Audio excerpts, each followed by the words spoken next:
Puis-je contester le procès verbal? Bonjour, j'aimerais savoir si j'ai le droit d'un avocat. À 12h15, la 5e et Radio Bleu vous propose Studio Conseil. Un problème? Téléphonez. Aujourd'hui, avec l'aide d'une journaliste d'Investir Magazine et d'un psychiatre, nous répondrons en direct à toutes les questions que vous vous posez concernant vos rapports avec votre banquier ou encore de la difficulté à cohabiter tous ensemble sous le même toit. Studio Conseil, à voir et à écouter en simultané sur la 5e et Radio Bleu.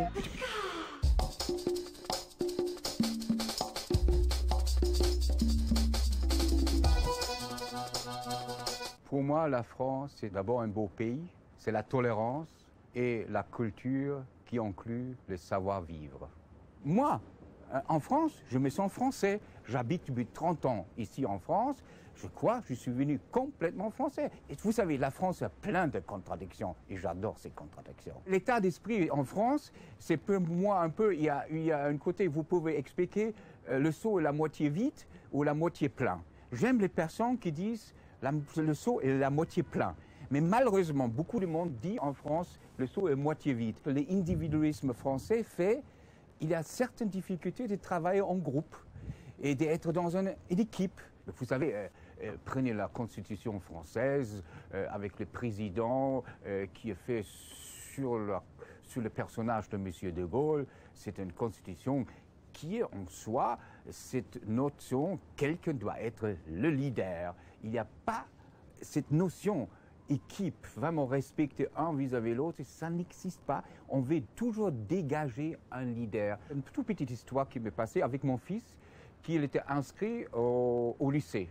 Le premier jour, il rentre dans le lycée, je ne trouvais pas son nom. Il n'était pas inscrit. Moi, je m'arrache les cheveux. Je dis, qu'est-ce que se passe là? Il n'y a pas de place, qu'est-ce que se passe? J'ai imaginé quelque chose en Allemagne, c'était impossible, ces choses-là. Mais, j'ai constaté 15 personnes n'étaient pas inscrites. C'était à 8 heures. Et à 8h15, la directrice est venue, vous rentrez dans cette classe, et les cas de 15 personnes étaient réglés. Vous avez vu dans un quart d'heure la défaillance de la France au niveau d'une certaine organisation, et absolument magnifique comme ils ont improvisé et réglé ce problème sans le moindre discussion. Là, vous voyez, dans un quart d'heure, la France peut faire une défaite et gagner en même temps.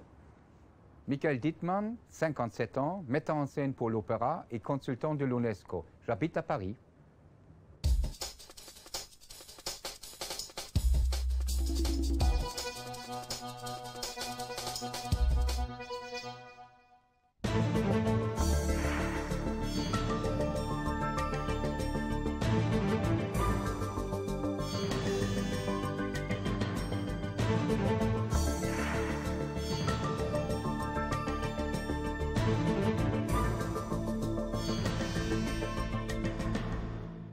Bienvenue sur le Journal de l'Histoire, avec un programme riche pour cette sélection donc des meilleurs moments de la deuxième partie, puisque cette semaine nous avons traité du général de Gaulle et du gaullisme avec Philippe Séguin et celui qui fut son professeur à l'université donc d'Aix-en-Provence, Maurice Agulon, qui est actuellement professeur au Collège de France.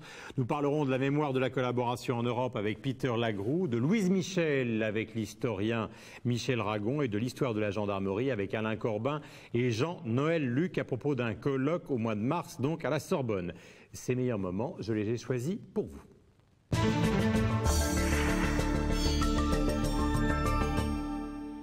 Alors nous parlons de l'OTAN. Rien ne peut faire qu'une loi s'impose sans amendement quand elle n'est plus d'accord avec les mœurs. Rien ne peut faire qu'un traité soit valable intégralement quand son objet s'est modifié. Et rien ne peut faire qu'une alliance reste telle qu'elle quand on changeait les conditions qui étaient celles dans lesquelles elle avait été conclue. Dans ce cas-là, il faut adapter aux données nouvelles la loi, le traité, l'alliance. Si on ne le fait pas, alors les textes seront vidés de leur substance et ce ne seront plus, le cas échéant, que de 20 papiers d'archives, à moins qu'il ne se produise une rupture brutale entre ces formes désuètes et les vivantes réalités. Eh bien, je dis les conditions nouvelles. En effet, en raison de l'évolution intérieure et extérieure des pays de l'Est, le fait est que l'Occident ne se trouve plus actuellement menacé comme il l'était quand le protectorat américain fut installé en Europe sous le couvert de l'OTAN. Voilà donc cette conférence de presse du général de Gaulle. Bonsoir Maurice Agulon, merci d'être avec nous. Est-ce que ça vous fait plaisir de voir votre ancien élève? Absolument. Hein, il a bien réussi finalement. Hein. Comment? Il a bien réussi finalement. Oh, oui. Oui. Vous avez l'air de douter. Il a excellemment réussi. Il n'a peut-être pas adopté la totalité de mes préférences politiques, mais comme nous sommes des gens civilisés, nous restons amis malgré des bulletins de vote différents. Oui, mais ça c'est pas grave les bulletins de vote, parce que vous partagez quand même tous les deux une certaine idée de la République quand même. C'est exact, oui. Oui, oui. C'est d'ailleurs ce que je m'efforce de dire. Il y a une idée de la République qui actuellement est partagée avec des nuances, mais enfin entre ce qu'il était convenu d'appeler la gauche et ce qu'il était convenu d'appeler la droite. Alors moi ce que je voudrais que vous me racontiez au départ, parce que tout le monde vous connaît comme historien, parce que les gens qui regardent la chaîne Histoire sont des passionnés d'histoire, mais ce qui est étonnant dans votre histoire, c'est tout d'un coup en 78 d'aller faire un tour à Colombey. Pourquoi vous avez été comme ça tout d'un coup à Colombey et qu'est-ce que vous y cherchiez? C'est le hasard, je l'explique dans le livre. Le hasard compte. Le fait est que je m'intéressais à la République, à la propagande républicaine, dans ses aspects les plus triviaux et les plus folkloriques, ceux que les historiens sérieux n'étudient généralement pas. Et en particulier le fait de coller un peu partout des images de la République, des bustes, des figures en bronze ou en fonte bronzée, etc. etc. Je faisais une étude là-dessus, je suis en train de l'achever du reste, et un certain nombre de ces usines qui les fabriquaient étaient aux confins de la Champagne et de la Lorraine, dans une région spécialisée. Alors j'y suis allé, je me suis aperçu que Colombey était en quelque sorte valait le détour. J'ai fait le détour. Mais ceci, c'est de l'anecdote et que je raconte un peu pour plaire au public, si vous le voulez. Le général de Gaulle n'a quand même pas besoin de ça pour attirer l'attention d'un historien professionnel. Alors, ce que je voudrais savoir, c'est parce que vous l'avez dit dans le livre, ce sera un de Gaulle rencontré sans avoir recherché. Vous avez expliqué tout à l'heure à Philippe que c'était pas vraiment votre tasse de thé, le général de Gaulle, en tout cas sur le plan strictement politique, mais vous l'avez trouvé inattendu. Oui. Rencontrer, c'est également le résultat d'un autre fait un peu contingent, comme ceux qui font l'honneur de me lire le savent. Ma spécialité principale et académiquement reconnue, c'est le 19e siècle.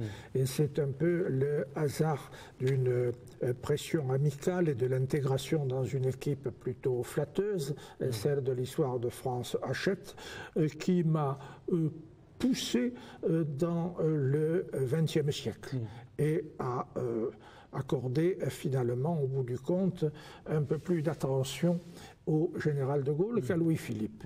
Bon, qu'est-ce qu'il a ce général de Gaulle qui vous a étonné? Alors qu'est-ce qu'il a ce général de Gaulle qui vous a étonné? Eh bien, venant de la gauche, je le répète, non pas pour faire de la propagande, mais pour faire comprendre les choses, j'ai été frappé par ce qu'il y avait d'excessif dans l'allergie encore vivante de la gauche au gaullisme. Nous passons notre temps à dire du mal de Hitler, à nous représenter le mal en politique et en morale comme l'hitlérisme. Cela devrait entraîner, par simple logique, un minimum de respect pour celui des Français qui a le plus fait pour combattre Hitler. C'est le premier élément, si vous voulez, un peu autocritique, qui est inclus dans la déférence que je manifeste à l'égard du personnage. D'autre part, il y a un autre fait précis, c'est le thème de Gaulle bonapartiste, qui est un thème de science politique. En tant que tel, il peut se plaider en termes d'abstraction, si vous le voulez.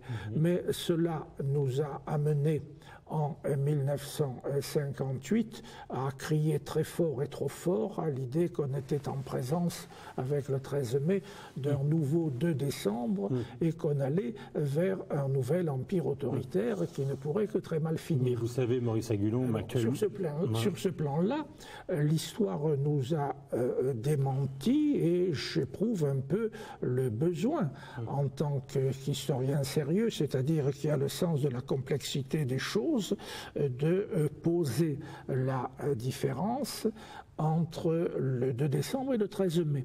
C'est d'ailleurs ce que j'ai fait, excusez-moi de le citer encore, il y a 3 ans, dans un petit livre intitulé « Coup d'État et République », où je développe le thème qui n'est dans celui-ci que rapidement abordé.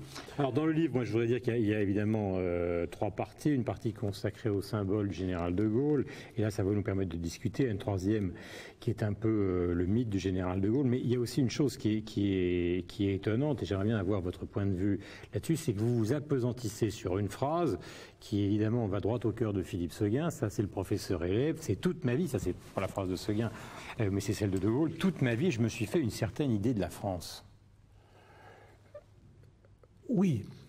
C'est un peu ce que Philippe Séguin vient de dire à propos de son voyage de professeur, cette fois-ci en allant au Québec.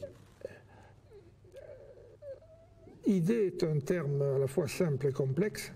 Lorsqu'on lit ce début des mémoires de guerre jusqu'au bout, on s'aperçoit que cette idée se décompose très vite en 2, l'idée rationnelle et l'idée sentimentale. L'idée sentimentale que nous appellerions aujourd'hui la représentation, la Madone, enfin des murs, etc., la France comme une espèce de déesse, et puis l'idée plus politique, plus théorique, plus abstraite, suivant laquelle la nation est quelque chose d'essentiel. Est-ce que cette phrase, Philippe Séguin, a eu pour vous, par exemple, une importance considérable?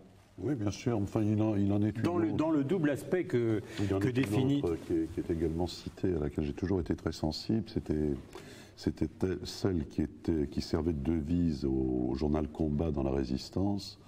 Nous avons choisi la démocratie et la République. Moi, tout gosse, le fait qu'on parle de démocratie et de république, qui me paraissaient des notions voisines, sinon identiques, m'avait beaucoup interpellé.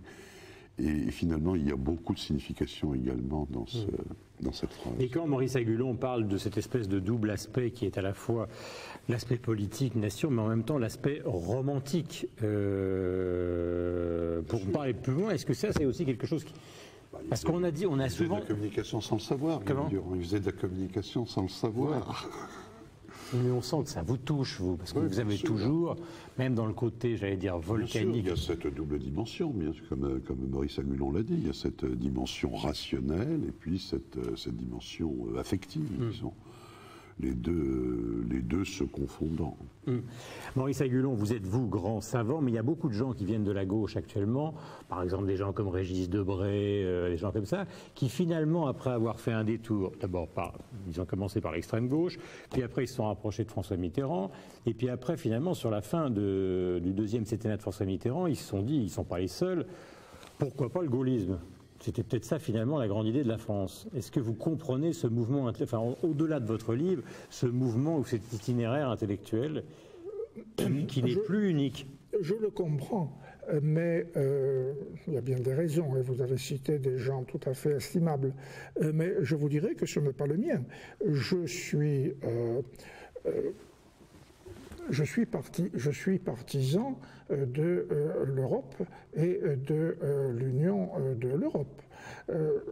Ce que je dis très fugitivement sur ce point, parce que ce n'est pas mon propos, mais je ne pouvais pas ne pas y faire allusion, c'est qu'aujourd'hui, le gaullisme et l'héritage officiel du gaullisme est partagé entre deux partis qui n'ont pas exactement la même tendance sur ce point. Il est évident que le martèlement de l'idée d'indépendance nationale par le général de Gaulle fait plutôt de lui la caution des ce qu'on appelle les souverainistes, que ce soit des souverainistes de droite ou de gauche. Ce que je me permets d'ajouter, c'est que malgré tout, avec un personnage comme de Gaulle, on ne peut absolument pas exclure les idées d'évolution. C'est une des idées maîtresses de mon livre que de signaler ce que j'ai appelé peut-être un peu maladroitement l'opportunisme, que d'autres auraient préféré que j'appelle le pragmatisme du général. Voilà un jeune homme, ou plutôt une famille, qui, venant du royalisme, devient fermement républicain. Voilà quelqu'un qui a été élevé au temps de l'apogée de l'Empire français, au temps de Lyautey conquérant le Maroc, etc., et qui accepte la décolonisation. Je veux dire que quand on a fait ces deux mutations du royalisme à la République et de l'Empire français à la France championne des décolonisations, pourquoi pas un jour ou l'autre, ça ne serait pas une mutation beaucoup plus grande que de passer d'un patriotisme français à un patriotisme européen. Mais étant donné qu'il y avait De Gaulle sur la couverture, je ne pouvais pas ne pas consacrer quelques lignes, je dis bien quelques lignes, à ce problème. Mon idée générale, c'est quand même le recul par rapport à un personnage qui est aujourd'hui entré dans l'histoire, et l'objet principal de mon livre, c'est de réfléchir sur la catégorisation des personnages historiques. Il y en a qui sont plus historiques que d'autres. On commence à dire mythique. C'est un peu sur le thème mythologie ou mythification que j'ai fait cet ouvrage. Maurice Agulon, De Gaulle, Histoire, symbole, mythe, chez Plon, donc, vous le savez, professeur au Collège de France, et Philippe Seguin, plus français que moi, tu meurs.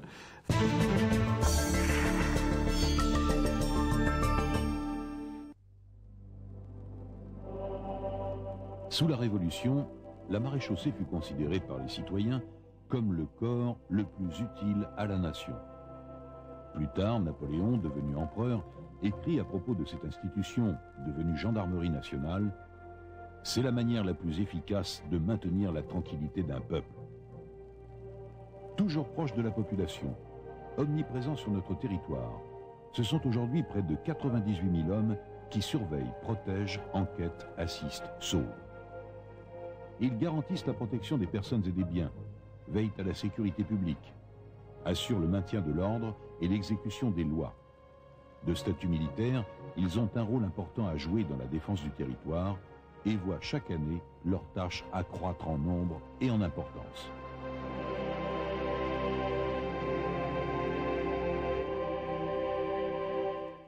10 et 11 mars, donc colloque à la Sorbonne sur la gendarmerie. Merci à Jean-Noël Luc et Alain Corbin d'être avec nous. C'est vrai que la gendarmerie, c'est un phénomène qu'on voit tous les jours dans la rue, mais on ne savait pas que les historiens s'intéressaient à nos amis les gendarmes. Est-ce que c'est vrai qu'il y a déjà des recherches? Est-ce qu'on a des documents? Est-ce qu'il est très difficile de travailler sur la gendarmerie? On va commencer avec vous, Jean-Noël. Alors qu'il y ait des documents, c'est incontestable, à la fois dans les archives départementales, à la fois dans les archives propres de la gendarmerie, qui très rapidement, semble-t-il, vont être rapatriées sur Paris, ce qui facilitera les recherches. Et qui sont accessibles, c'est-à-dire qu'ils ne sont pas avec un délai de temps d'années? Qui sont accessibles en fonction de la réglementation en usage. La gendarmerie pratique vraiment une politique d'ouverture en direction de l'université des chercheurs, dont on peut se faciliter et dont on peut justement espérer qu'elle va contribuer à augmenter le nombre des recherches qui existent, mais d'une manière quand même actuellement presque confidentielle. Est-ce que je peux vous demander, Alain Corbin, pourquoi on décide toujours, tout d'un coup, de faire un colloque sur la gendarmerie? Parce que ça paraît être un objet d'histoire quand même bizarre, quoi. Oui, ben effectivement, c'est une bonne question. Oui, il me semble que la gendarmerie croise au moins 3 des préoccupations actuelles des historiens. La première, c'est faire l'histoire de la manière dont les gouvernements recueillent des renseignements afin de pouvoir gouverner, tout simplement. Nous avons les sondages d'opinion en ce qui concerne l'opinion. Au XIXe siècle, il n'y a pas de sondage, bien entendu, mais pour connaître l'opinion, ce qu'on appelle l'état des esprits à l'époque, les préfets, les sous-préfets, etc., sont très embarrassés. Et l'une des manières de recueillir, donc vaguement d'ailleurs, ce que pouvaient penser les gens, c'est de faire appel à la gendarmerie. Donc voilà une chose. D'autre part, ce qui me frappe aussi, c'est que le XIXe siècle est une période durant laquelle il a fallu imposer le code à l'ensemble du pays, qui était fait d'une marqueterie. Et les gendarmes ont joué un grand rôle dans de cette diffusion, c'est-à-dire cette dissolution des systèmes de normes qui étaient ceux des régions, c'est-à-dire qu'ils ont participé à la construction de la nation, tout simplement. Hein. Alors, cela dit, il y a aussi d'autres intérêts, c'est de savoir comment ils étaient reçus par la population, par exemple. Alors, il faut rappeler une chose fondamentale, c'est que la gendarmerie, c'est l'armée.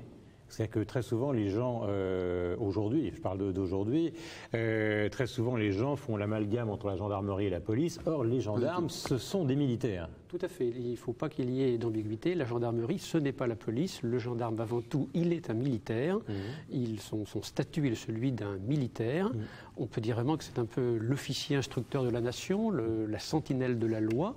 Et c'est justement parce qu'il est un militaire qu'il représente parfaitement l'État dans les provinces, ce qui donne effectivement un intérêt particulier à cette étude, puisque à travers l'histoire de la gendarmerie, on voit bien l'histoire du rapport individuel et local à la loi à travers un agent spécifique de l'État, puisque cet agent est un militaire. Pourquoi pas de documents au XIXe siècle? Vous disiez qu'il y en a beaucoup au XXe, mais pourquoi... Non, attendez, je n'ai pas dit qu'il n'y avait pas de documents au XIXe siècle. Non, c'est moi qui dis ça. Oui, peu de documents au XIXe. Il y a des documents au XIXe siècle dans les archives départementales. Il n'y a pas, si vous voulez, autant d'études que ces documents permettraient d'en réaliser. Alors je me tourne de l'un à l'autre. Qui a inventé la gendarmerie? Alors là, ça remonte à une période antérieure et je crois que Jean-Noël Luc sera beaucoup mieux qualifié. D'accord. Alors Jean-Noël, qui est l'inventeur du gendarme? La gendarmerie, telle que l'on va en parler dans ce colloque, c'est l'héritière de la maréchaussée. Donc il est vrai que tout ne commence pas à la Révolution. La gendarmerie est donc la lointaine héritière d'un corps qui commence à naître au Moyen-Âge, qui se développe avec François Ier. Il y a quand même quelqu'un qui tout d'un coup a je ne dis pas inventé le gendarme, mais a... C'est une création continue qui se fait vraiment sur plusieurs siècles. Il n'y a pas un ministre Non, il y a eu des réformateurs importants au XVIIIe siècle, mais je crois qu'il faut raisonner. Il ne faut pas raisonner en termes d'actes de naissance, il faut raisonner en termes d'expansion institutionnelle et d'expansion, je dirais, pédagogique et politique. Je m'explique. L'expansion institutionnelle, c'est celle qui fait passer la gendarmerie d'à peu près 900 brigades au moment de la Révolution à 4300 en 1914. L'expansion institutionnelle, celle qui fait passer la gendarmerie d'à peu près 4000 hommes à près de 20 000 hommes. Donc vous voyez, il y a là, si vous voulez, un changement qui n'est pas simplement quantitatif, qui va être aussi quantitatif. Mais alors, dans ce colloque, vous allez parler du gendarme qui fédère la France, qui est un instrument de l'État, ou est-ce que vous allez aussi parler du gendarme qui réprime, du gendarme CRS, du gendarme dont la caricature depuis les années 60 est beaucoup moins... forcément celle du voisin sympathique que plutôt parfois du briseur de manif, etc. etc. Je crois qu'il va être question d'un peu tout ça. Ouais. En ce qui concerne le XIXe siècle, par exemple, on constate à la fois le blanc et le noir. Je prendrai un exemple.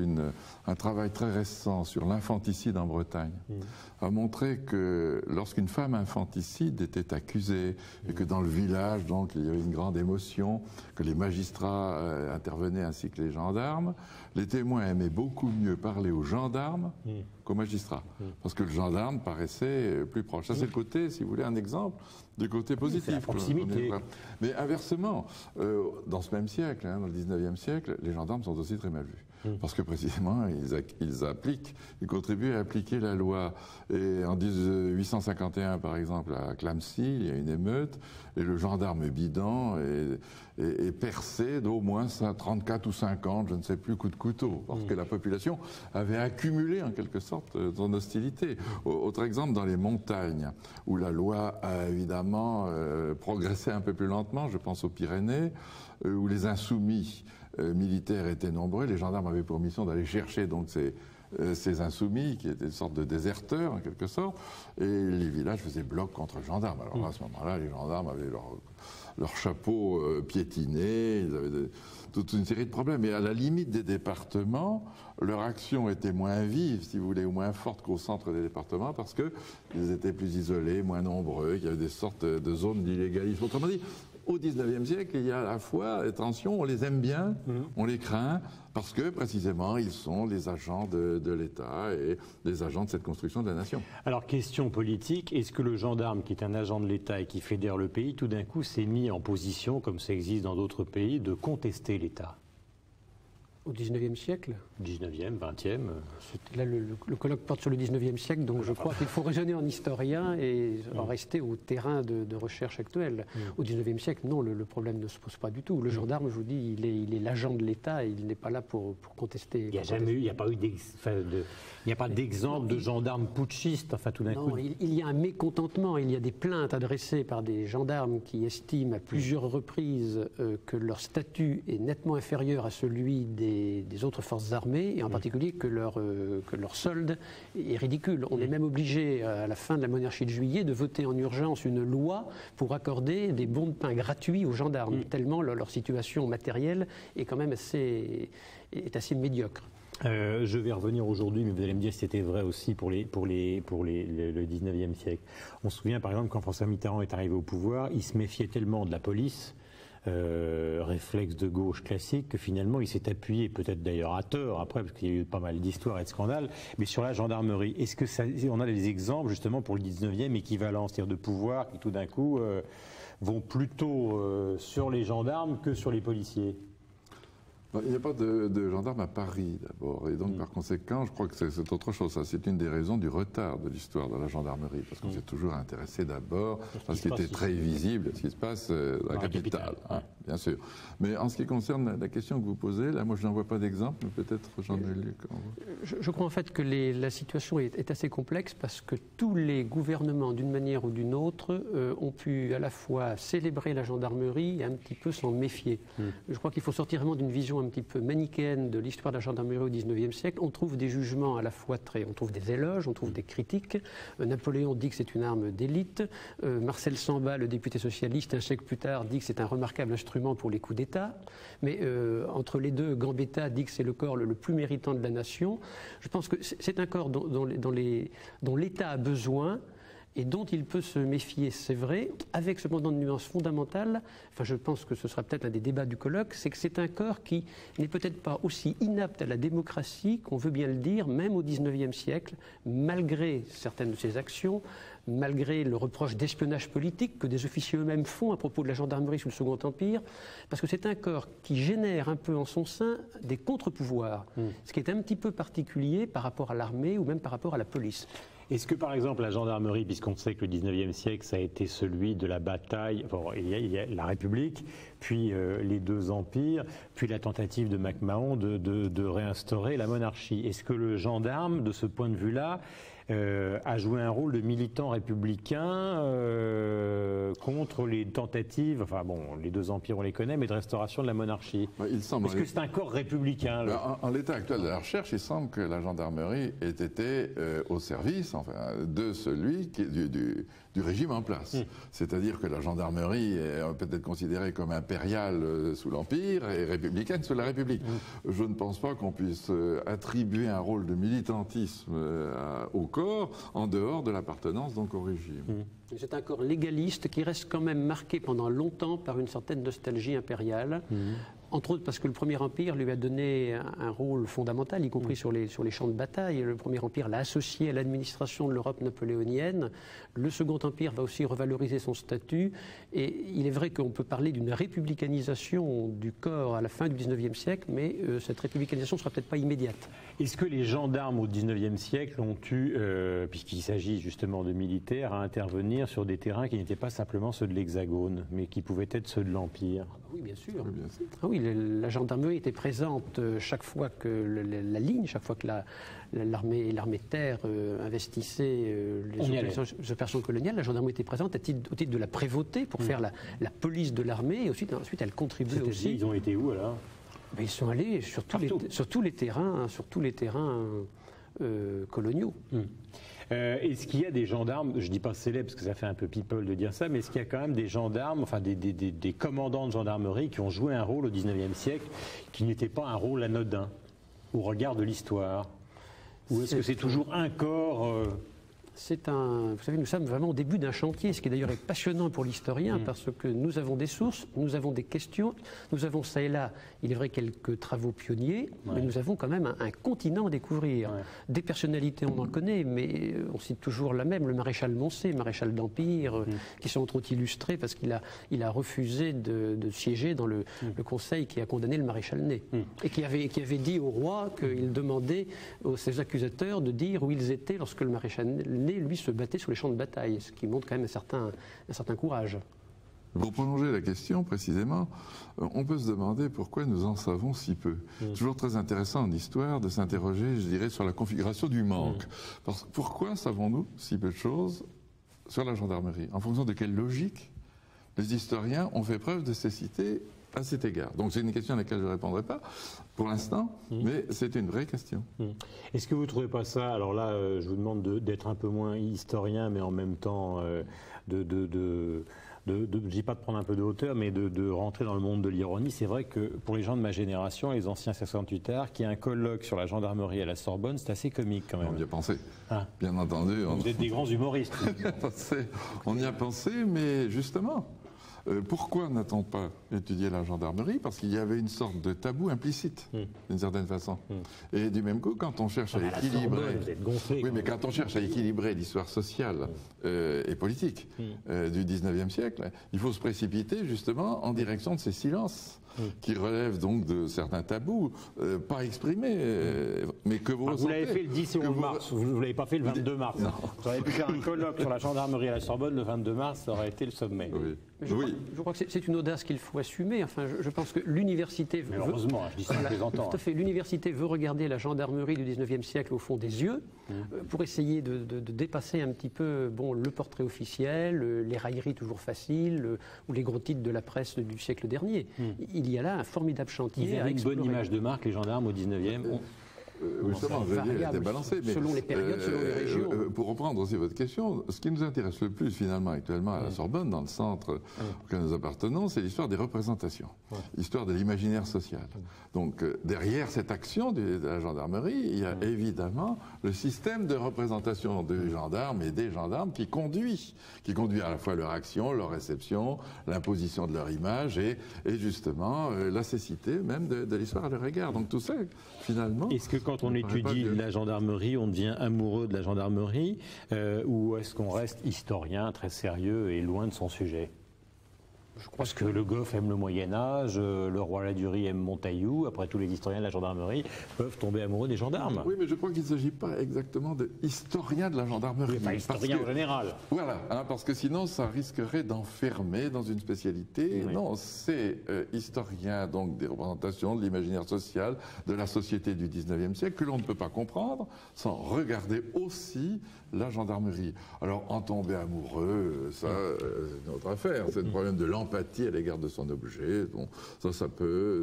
Et ils viendront, c'est-à-dire, est-ce qu'il y a dans ce colloque de très nombreux gendarmes, officiers de gendarmerie, généraux de gendarmerie, qui viendront témoigner ou raconter des témoins du XIXe siècle? Non, mais difficile. Non, mais témoigner. Non, mais témoigner, je veux dire, de donner un regard d'aujourd'hui.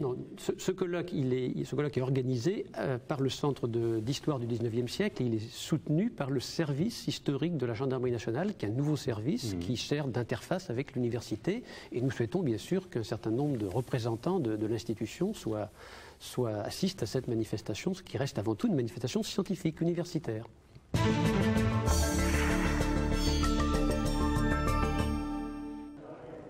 Ce que montre cette exposition, c'est l'extraordinaire intensité du combat des signes, du combat symbolique qui a opposé de 1940 à 1945 les forces alliées, la résistance et les forces d'occupation et de collaboration de Vichy. Donc l'affiche, bien entendu, qui en est toujours une forme emblématique, mais aussi des choses peut-être beaucoup plus modestes, mais au moins aussi significatives, à l'exemple de tracts, de documents administratifs, de la typographie, la photographie bien sûr, la presse, mais donc le graphisme dans toute son extension. Et c'est une des affirmations, si vous voulez, majeures de cette exposition, c'est que le graphisme n'est jamais une simple mise en forme de l'idéologie, mais véritablement l'un des éléments constitutifs de l'idéologie à travers lesquels précisément elle prend forme au sens fort du terme. On ne sait pas à proprement parler qui a écrit l'alphabet qui sert dans les toiles jaunes. Ce qu'on sait, c'est qu'un grand fondeur de caractère français, Peignot en l'occurrence, a été chargé du clichage, puisqu'il y a un courrier entre lui et Dannecker, qui est au CDJC, ce courrier, qui précise bien que le clichage s'est fait dans de très bonnes conditions. Il a été félicité pour ça. Bon, toutes les hypothèses peuvent être émises à partir de là. En 1933, à leur arrivée au pouvoir, les nazis imposent le gothique comme écriture de la nation allemande, l'écriture de la pure germanité. Ils instaurent le gothique donc partout, en lieu et place des caractères romains. Et en 1941, coup d'éclat, volte-face stupéfiante, Martin Bormann envoie une missive à tous les chefs de la propagande déclarant que le gothique est un caractère d'origine juive et qu'il faut l'abandonner et non pas revenir, mais s'installer dans le modernisme, on peut dire, en utilisant les caractères romains efficaces et modernes, dont le Futura qui devient en quelque sorte le caractère emblématique de la fin du Troisième Reich. Ce combat symbolique, rétrospectivement, il apparaît prémonitoire. Et cette victoire symbolique est prémonitoire de la victoire finale armée. Et donc, la leçon pour l'avenir, peut-être, que cette exposition sur un passé encore brûlant et l'actualité récente le montre, peut nous donner, c'est que du point de vue symbolique, bien sûr, il ne faut jamais rien abandonner. Et donc, cette efficace du symbolique est pour nous une des grandes leçons de cette exposition. Elle a aussi, cette leçon, le mérite de renvoyer chacun à sa responsabilité personnelle dans un tel moment. Voilà, Peter Lagroux est un jeune historien, chercheur à l'Institut d'histoire du temps présent, et donc il publie The Legacy of Nazi Occupation. Donc merci d'être avec nous, ça nous fait extrêmement plaisir. C'est vrai que comme on est français, nous, on a un petit peu, je dis pas une seule vision des choses, mais on se rend pas très bien compte de ce qui s'est passé dans les pays qui nous sont très proches, qui sont la Belgique et les Pays-Bas. Est-ce que ça a été franchement différent, et est-ce que finalement la mémoire que les Belges ou les Hollandais ont gardé de cette occupation est franchement différente aussi? Je pense que cette vision franco-française n'est pas seulement franco-française, c'est-à-dire les autres pays aussi comprennent leur occupation sous le signe de la singularité. Ils pensent que ce qui leur est arrivé est très particulier. En France, c'est la particularité de Vichy.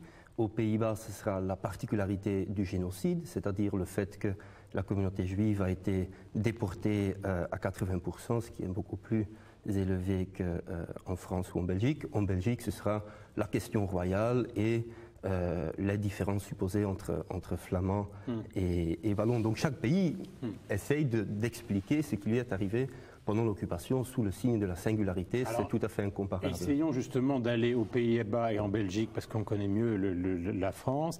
La question royale, la différence entre les Flamands et les Wallons en Belgique, qu'est-ce qui s'est passé? Parce que ce n'est pas très frais ou très présent dans la mémoire des Français, ça. Donc la question royale, d'une singularité, présente aussi beaucoup de parallélisme. Le parallélisme, il est où? C'est le grand dilemme. Que fait-on après la défaite? C'est le dilemme qui s'est posé à Pétain. C'est le dilemme qui s'est posé au gouvernement belge et au roi. Le gouvernement a décidé de se réfugier en France comme il avait fait en 14 et de continuer la guerre. Le roi a décidé de capituler et de rester dans le pays. Cette décision de l'été 40 a ensuite, bien sûr, été lourd de conséquences, puisque le gouvernement s'est retrouvé à Londres. Ce n'était pas vraiment planifié en mai 40. Il s'est retrouvé à Londres, il a continué la guerre. Donc, au moment de la libération, le gouvernement est rentré. Le roi, entre-temps, se trouvait en Autriche. Et le roi a refusé de reconnaître une erreur de jugement. Le gouvernement a refusé le retour du roi. Et Flamand-Wallon, il y a eu vraie différence d'attitude? Finalement, je pense beaucoup moins qu'on ne le dit aujourd'hui. Finalement, il faisait face aux mêmes contraintes de l'occupation, mais autour de l'attitude du roi, il y a eu des prises de position très différentes, c'est-à-dire un soutien, surtout dans l'opinion catholique flamande, et un rejet parmi les francophones. Dans la mémoire qu'on a de tout ça, par exemple, est-ce que l'idée de la résistance, parce que nous on sait qu'en France, bon, il y a eu une résistance qui a été réelle mais parfois tardive. Le lendemain du 18 juin, il y a simplement un petit millier de personnes qui ont rejoint le général de Gaulle. Est-ce que c'est identique, par exemple, pour les Pays-Bas et pour la Belgique? Je ne parle pas du général de Gaulle, parce que ça ne les concernait pas. Mais est-ce qu'il y a eu dans ces deux pays un mouvement de résistance qui est organisé très vite et est-ce qu'il était conséquent? Conséquent, oui, surtout dans la deuxième moitié de l'occupation. Maintenant, cela a pris des formes assez différentes. Par exemple, aux Pays-Bas étaient surtout très développés les réseaux d'assistance aux réfractaires et la presse clandestine. Par contre, il y a eu très peu de résistance armée, très peu d'attentats. La situation en Belgique ressemble plus à celle en France, avec aussi une résistance radicale, armée, avec des attentats. Mais là aussi, comme en France, ce n'est pas un mouvement majoritaire et surtout ce n'est pas les forces traditionnelles, partis politiques, syndicats, etc., qui s'engagent très clairement dans cette résistance. Alors vous savez, parce que vous travaillez aussi ici, qu'en France, ça continue après, très longtemps après, à être la bataille. Bataille autour du procès de Papon, bataille autour du procès de Barbie, bataille au moment où le président de la République a prononcé le discours du Veldi. Faut-il pardonner? Faut-il passer à autre chose? Faut-il au contraire reconnaître la responsabilité de l'État français? Ce que Jacques Chirac a dit, et ce qui n'a pas toujours été, par exemple, apprécié par un certain nombre d'autres gens, considéraient que l'État français était à Vichy. Bon, est-ce que là aussi, on est dans des contextes très différents? C'est-à-dire France, Belgique, Pays-Bas? Je pense que la différence la plus remarquable est entre la France et la Belgique d'une part, les Pays-Bas de l'autre part. Et cette particularité néerlandaise, finalement, c'est l'existence d'un consensus autour de la mémoire de l'occupation. En France, on a souvent parlé de résistentialisme, que la France s'est inventé un passé glorieux. Finalement, d'un point de vue comparatif, on voit en France une opinion qui se déchire, on voit des polémiques très très acutes, et d'ailleurs très chroniques aussi, puisqu'ils durent, et ils durent toujours aujourd'hui. Aux Pays-Bas, en 1945, libération tardive, pays dans une situation économique très difficile, il y a un choix politique de ne pas politiser la mémoire de l'occupation et de défendre systématiquement une mémoire d'une nation de héros autour de la reine, où c'était vraiment un mouvement sans faille. Dès mai 40, on a rejeté cette occupation et on n'a pas assisté dans le Parlement, dans la presse, au genre de batailles de mémoire déchirantes qui ont sévi en France et encore plus en Belgique. Quand vous voyez un mémorial comme par exemple le mémorial du Mont Valérien en France, il symbolise quoi pour vous? Il symbolise, et là aussi d'un point de vue comparatif, surtout un effort pour militariser la mémoire de la résistance. Ce qui frappe le plus, c'est la présence de symboles militaires, la présence très très marquée de combattants et de militaires ordinaires, y compris de troupes coloniales, où on a voulu insérer la mémoire de la résistance dans une mémoire de la nation en guerre, et où très fortement la dimension de l'Empire français et finalement les renvois à 14-18. Ce qui était faux, parce que c'est venu après quand même. Ce qui est faux, la glorification de l'armée française comme l'armée ayant joué un rôle essentiel au départ de la guerre, c'est d'abord et avant tout une capitulation. Bien sûr, le fait le plus saillant de l'expérience de 40-45 est l'humiliation de cette armée française, 1,5 million d'hommes en captivité qui ne participent pas au combat. Et en 45, c'est ça le grand défi. La France veut se ranger parmi les grandes puissances, or elle part d'un lourd passif. C'est-à-dire ces troupes, au lieu de se battre aux côtés des Alliés, étaient captifs. Et ces captifs ont été rejoints ensuite par des prisonniers civils, et tous ces centaines de milliers et millions d'hommes ont finalement travaillé pour l'industrie du Reich. Et cela demande une explication et un effort de légitimation de la part de la France aux yeux de sa propre opinion, mais aussi aux yeux du monde. Peter Lagroud, donc son livre The Legacy of Nazi Occupation, donc est publié en Grande-Bretagne, mais va être publié en France. Donc vous allez le retrouver cet automne aux éditions Complexes. Avant de refermer ce journal de l'histoire, je vous rappelle le numéro de téléphone pour réagir à l'émission 08 92 68 28 21. Le site internet de la chaîne pour toutes les références, les livres, les expositions et les programmes www.histoire.fr. Ciao, à demain.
On va passer 13 heures ensemble à parler d'étoiles, de galaxies, de planètes, d'une façon plus générale du cosmos et de l'être humain.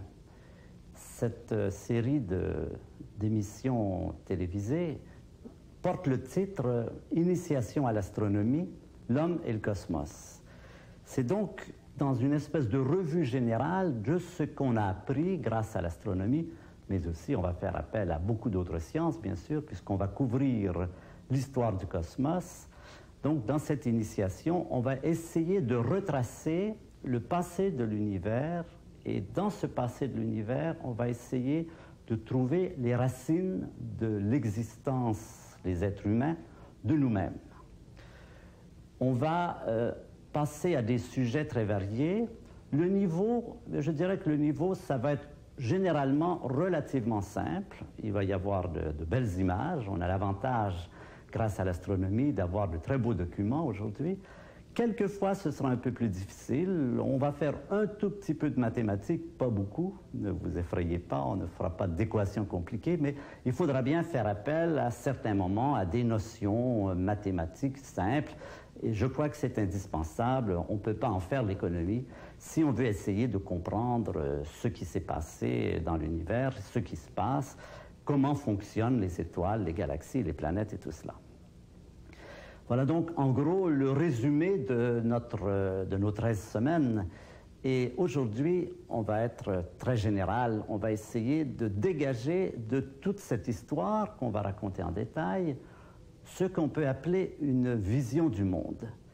Quelle est la vision du monde qui se dégage des sciences aujourd'hui, en 1990? Comment le cosmos nous apparaît-il et comment nous situons-nous par rapport à lui? Donc cette première séance, cette première leçon s'appelle « L'histoire de la matière qui s'organise ». Et je voudrais vous en présenter un bref résumé par une séquence de photos qui va nous montrer comment, au cours des âges, la matière du cosmos s'est organisée à partir d'un chaos initial jusqu'aux formes extrêmement différenciées, extrêmement diverses et variées qu'elle prend aujourd'hui. Grâce à la radioastronomie en particulier, on a maintenant une image du plus lointain passé du monde. Ce sont les astronomes américains Penzias et Wilson qui, en 1965, nous ont donné cette image extraordinaire. Et qu'est-ce que l'on voit? Comment est-ce que l'on voit le cosmos il y a 15 milliards d'années? Eh bien, il est extrêmement différent de ce que nous connaissons aujourd'hui. Il est extrêmement chaud, des milliards de degrés, extrêmement dense, des densités fantastiques, extrêmement lumineux, une quantité extraordinaire de lumière, une espèce de flash énorme auquel on a donné le nom de Big Bang, et surtout, il est totalement désorganisé. Pour nous, c'est la caractéristique la plus importante. C'est le chaos. Le chaos, comme le poète grec Hésiode en a parlé. Ce chaos initial, eh bien, on le retrouve à cette époque. Qu'est-ce qu'on veut dire par chaos? Chaos dans le sens de absence de structure organisée.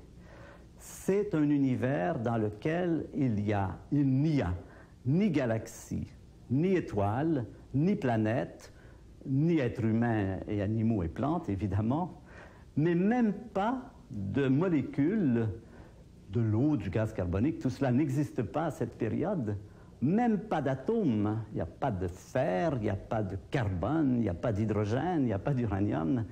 Il y a quoi?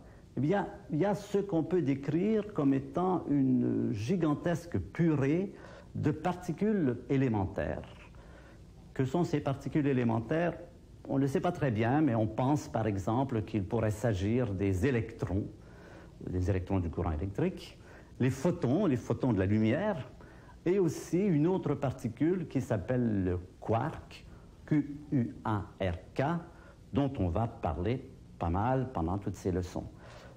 Qu'est-ce que c'est qu'une particule élémentaire? Eh bien, pour un physicien, une particule élémentaire, c'est quelque chose dont on ne pense pas que ce soit composé d'autres choses, que ce n'est pas un composé, ce n'est pas un agrégat, une association, c'est quelque chose qu'on ne pourrait pas décomposer encore plus. Eh bien, voilà donc l'image de l'univers à cette période, cette image que nous renvoient donc ces radiotélescopes de Penzias et Wilson, un univers totalement désorganisé. Et par contraste, si on veut comparer avec l'état présent de l'univers, il nous suffit, par exemple, de considérer le monde tel que nous le voyons autour de nous, et en particulier nous-mêmes, notre propre corps. Nous sommes nous-mêmes composés de ces particules élémentaires, nous sommes composés de quarks, d'électrons, et il y a des photons qui assurent les échanges énergétiques. Eh bien, ces particules qui nous composent sont, en autant qu'on le sache, les mêmes que celles qui étaient présentes dans ce passé très lointain.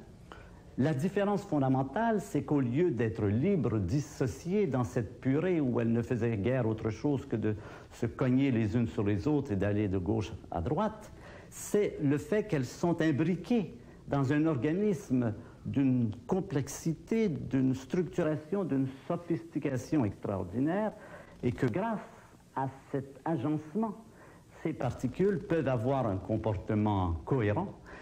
Notre corps est capable de faire des choses, et peut-être la chose la plus extraordinaire que nous sommes capables de faire, c'est de prendre conscience de nous-mêmes, c'est de regarder le monde autour de nous, de réaliser qu'il existe, et aussi de l'étudier. Et le simple fait de faire comme ici des cours d'astronomie, et pour vous d'écouter ces cours et d'essayer de comprendre comment ça marche, c'est déjà une très grande prouesse, une prouesse qui exige des milliards d'années d'organisation, tous ces phénomènes, tous ces processus qui nous font passer de ce chaos initial jusqu'à l'époque présente qui se distingue par son extraordinaire diversité. Alors, pendant ces leçons, je dirais que le résumé de ces 13 leçons, ça va être Comment c'est arrivé? Que savons-nous de cette histoire? Comment se fait-il, par quel phénomène physique, chimique, biologique, biochimique, géologique, toutes les sciences y passent, est-ce que la matière, ces particules totalement désorganisées, sont arrivées progressivement à s'organiser et en certains lieux, en certains endroits, en tout cas sur la Terre, à obtenir cette possibilité d'avoir ce que nous appelons des propriétés émergentes comme la pensée, la conscience, la possibilité de se retourner sur son passé, de se poser des questions et d'essayer de comprendre comment tout cela est arrivé. Donc, cette première leçon va s'intituler « L'histoire de la matière qui s'organise ». Aujourd'hui, on va traiter les grands thèmes de cette histoire d'une façon très générale. On reprendra ensuite, chapitre par chapitre, on parlera de la naissance, de la vie, de la mort des étoiles, on parlera des galaxies, des planètes, de leur élaboration, de l'élaboration de la biosphère, de l'élaboration de la vie sur la Terre, et on essaiera de comprendre cette marche progressive, cette espèce d'odyssée de l'organisation de la matière, au long de laquelle on voit apparaître des structures de plus en plus organisées, de plus en plus complexes.